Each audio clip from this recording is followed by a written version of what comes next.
Hi, it's Patrick Hutzel from IntensiveCareHotline.com, where we instantly improve the lives for families of critically ill patients in intensive care so that you can make informed decisions, have peace of mind, real power, real control, and so that you can influence decision making fast, even if you're not a doctor or a nurse in intensive care. This is another episode of Your Questions Answered, and in last week's episode I answered another question from one of our readers, and the question last week was: the medical team wants my dad on a DNR, do not resuscitate status, what should we do? Help. You can check out last week's question by clicking on the link below this video. In today's episode of Your Questions Answered, I want to answer the next questions from one of my clients, Anna, as part of my one-on-one consulting and advocacy service. Anna's dad is in ICU due to pneumonia and sepsis. Anna is asking for advice about her dad's treatment and prognosis. My dad is admitted into ICU due to pneumonia and sepsis. How do we move forward with my dad's care? So Anna writes, "Hi Patrick, I have found your website an invaluable help over the last 6 weeks that my dad has been in intensive care here in the UK. My dad was admitted to hospital for respiratory distress, double pneumonia and sepsis. He was on the respiratory ward for initial 24 hours and then transferred to ICU when his breathing deteriorated. I decided to contact you as, like many families you work with, dad's condition is complex with many unknowns attached. I would very much welcome your help and expertise in terms of how we move forward with my dad's care regarding prognosis and treatment options. To give you a background and history, my dad is 76. I would describe him as generally healthy. He really enjoys life and is a very kind and loving, decent and well-educated person. He's a company director with 2 busy businesses. I would describe him as very strong psychologically. He's very even-tempered and a calm person. He does have COPD. He smoked until about 15 years ago when he gave up successfully after years of us bullying him, and developed type 2 diabetes approximately 4 years ago, for which he takes metformin. He has never needed treatment for his COPD and actually rarely gets chest infections. My dad lives with my stepmom and my brother lives locally. My sister and I both live 150 miles away, but we are a very close family and are always in touch. My stepmom noticed that my dad seems unusually quiet at breakfast a few weeks ago on a Sunday. Says he is just thinking about things. He then drives to visit my brother, who notices he has trouble parking the car. He comes into the house, is unsteady, then sits down and falls asleep for 45 minutes. He wakes and seems groggy but okay. My brother expresses concern, but my dad says he's fine, just feeling tired and maybe coming down with something. Goes off to continue his day. Later that evening, my stepmom remains worried about my dad, so she calls my brother. She says he seems out of breath and has trouble holding a knife and fork at dinner. My brother advises calling an ambulance right away. 15 minutes later, my dad calls my brother and sounds very lucid, saying he's now feeling fine. My brother makes my father promise to visit his GP first thing in the morning, and he agrees. We now wonder if dad suffered a TIA that day. A TIA basically is a transemic ischemic attack, and that's basically a minor stroke. Next day, on the Monday, early in the morning, my dad had the GP appointment. My stepmom accompanied dad, and the GP notes breathing difficulties. He takes a temperature, which is high. He does an ECG and identifies atrial fibrillation. He listens to the chest, takes bloods, initial diagnosis of chest infection, amoxicillin tablets prescribed, and asks dad to keep in touch and come back for follow-up examinations. On the Wednesday, my sister speaks to dad on the phone. He says he's feeling better and that the antibiotics are working. He says he's working at home answering urgent emails. My sister feels that is unusual behavior. Normally dad is very good at self-care and takes himself off to bed to rest. A different GP rings to ask how dad is. My stepmom says he's feeling better. He shouldn't be. I'm looking at his blood results now. I'm coming out to see him. The GP arrives, isn't happy with dad, and sends him to hospital suspecting a sepsis. He is admitted to the acute unit via accident emergency and put on IV antibiotics, fluids, and given oxygen via a mask. He was then transferred to the respiratory ward. The next day, a Thursday, my dad tells my stepmom and my sister that he was struggling to breathe overnight, even with an oxygen tube and oxygen masks. He says he was terribly frightened and thought he was going to die. He said he asked the ward sister to fetch the doctor. My dad would never ask unless desperate, but that she would not. My stepmom vows to stay all day and overnight with him. His breathing deteriorates during the day, and by late afternoon a consultant and his team comes down from ICU to assess my dad. The consultant transfers dad to ICU right away on examination. He explains to my stepmom and brother that they will need to ventilate dad, that they will settle him in ICU, and that they speak to him for a few minutes before they sedate him and intubate him. The ICU consultant comes to the waiting room to tell my family that dad's breathing deteriorated so much on the way up to ICU that he had to ventilate dad immediately. Said he was delirious. His blood pressure had plummeted as well. The next few days are critical. The doctors tell my stepmom and family that the infection is so bad they don't know if dad will survive or not. Blood work doesn't identify the bacteria. It never will, in fact. So they use a combo of 2 broad-spectrum antibiotics. A different consultant adds a 3rd antibiotic when she learns dad owns a residential care home for the elderly. My dad remained on the mechanical ventilator for the next 7 days. They do sedation holds most of the days. However, when they lifted too much, his heart rate and blood pressure soar. He becomes very distressed, so they turn sedation up again. His CRP infection markers don't really come down by much. The consultant team remain very concerned. On the Thursday, I flew home early from my holiday in Ohio in the United States, leaving my 2 small children with my husband and his family. I find dad very ill, but stable. On the next Sunday, the first Sunday after my dad first was ill, they decide to do a CT scan of his lungs. The consultant tells us they are very concerned about the inflammation and scarring to his lungs, that effectively there is no improvement. She says he's effectively in lung failure. She says she's worried about his renal function. She's not optimistic that dad can survive. Says they will try steroid therapy. She asks us to consider what kind of life dad can hope to have if he survived the infection. She said it would mean life in hospital on oxygen support, probably in a wheelchair. She says he will be at constant risk of further infections. There had been a discussion of a tracheostomy. We asked her about it. She says he is too perilously ill to undergo the procedure for a tracheostomy. On the 2nd Monday after dad felt ill, the week they start dad on kidney dialysis for kidney failure. They tell us his bowel movements continue to be diarrhea-like, which concerns them. He remains on the mechanical ventilator and sedation. He appears to develop a secondary lung infection. They treat it with a new antibiotic. We asked to meet with a consultant microbiologist who visits the unit daily. He is generous with his time, open and dynamic. He tells us they've never been able to identify the source bacteria of dad's infection, but that isn't uncommon. What concerns them more is the inflammatory response dad is showing. Dad isn't really responding to the treatment in the usual way. It's a bit of a puzzle to them. He asks us to tell them about dad's childhood illnesses, travel history and movements in the days leading up to his illness, just in case it flags up something of relevance. We say we think his sister had TB as a child and that he was isolated in hospital aged 2 in case he was incubating it. He says he wants to do everything he can to help dad. He even willingly speaks to a friend of the family, which is a specialist doctor in infectious disease, to kick about ideas.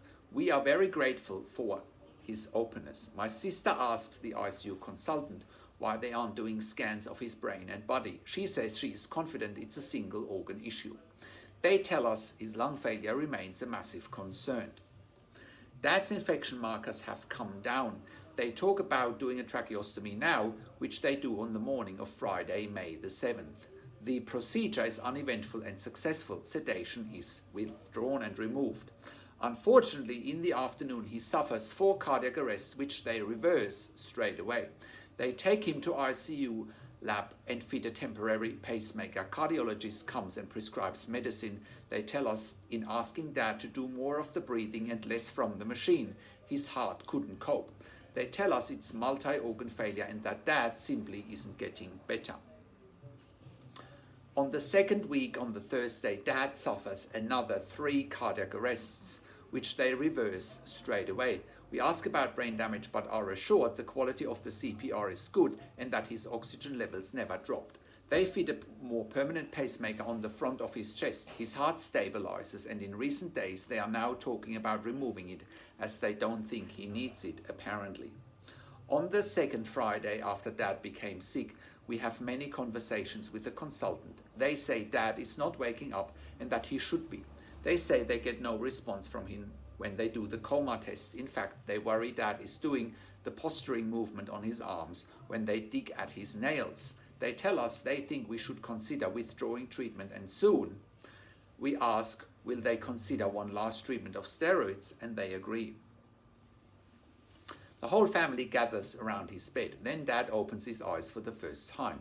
We are uncomfortable at the idea of withdrawing treatment. What if Dad is still there? What if he can't communicate? What if he has lost all muscle tone and can't squeeze hands or move his eyes or head? We ask to speak to the consultant who listens to us. My sister and I ask to review Dad's case right from the beginning. We want to talk to him about the days leading up to Dad's admission to hospital, particularly the possibility of a TIA or some kind of neurological event. It becomes clear that despite our stepmother outlining Dad's symptoms when he was admitted, a possible TIA or other neurological event has been lost. The consultant confirms he was not aware of this, only the respiratory issue and the sepsis. We ask, could they give Dad more time? And he agrees. On Sunday, the consultant offers an MRI scan of his brain, which floors us. He explains it's helpful for looking at the intricacies of the brain and the brain stem. They wonder if there is brain damage there. He also says Dad's cough reflex has gone, which is a worrying development. By the next day, it's back and strong, thank God. We wonder if it's the information we have given regarding a possible neurological event that has prompted a scan. We say, yes, please. On the third Monday after Dad became sick, the consultant informs us that Dad's pacemaker is not compatible with the MRI, a source of frustration for us. They say they will send him for a brain CT scan instead.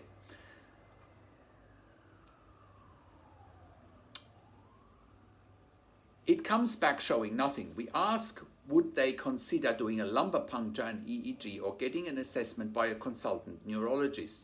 They say it's not something they would normally do in ICU. They say they will give him time over the next few days and see how that goes. So to summarize, after the third Monday since Dad became sick and to present, they actually got Dad to breathe on his own, increasing it from 1 hour each day to 12 hours over a week. The consultant said his saturation levels were actually higher off the ventilator. They admit they are stunned. They thought he could never breathe on his own again. They decided to speak to a neurologist who advised a lumbar puncture. Results came back normal. His kidneys recovered and he's now off dialysis. They even took him outside in his chair bed to enjoy the sunshine for 10 minutes. My dad then started to open his eyes more, turn his head, lift his arms. The physio team confirmed he has lost all muscle strength and come in twice a day. They also get him to sit in a special chair for a few hours each day. Gradually, my dad begins to respond to his name being called. He turns his head. The medical and nursing staff ask him questions and he nods or shakes his head. He will smile when a joke is made or hears a familiar voice. The same consultant who said, my dad will not wake up, is now saying he thinks Dad might wake up. It's a lot for us to navigate. In the last few days, he has begun to squeeze our hands, wriggle his toes, bend his knees and shift his shoulders. However, he is still very spaced out though and struggles to focus his eyes. I feel he suddenly sees me and smiles but then drifts away.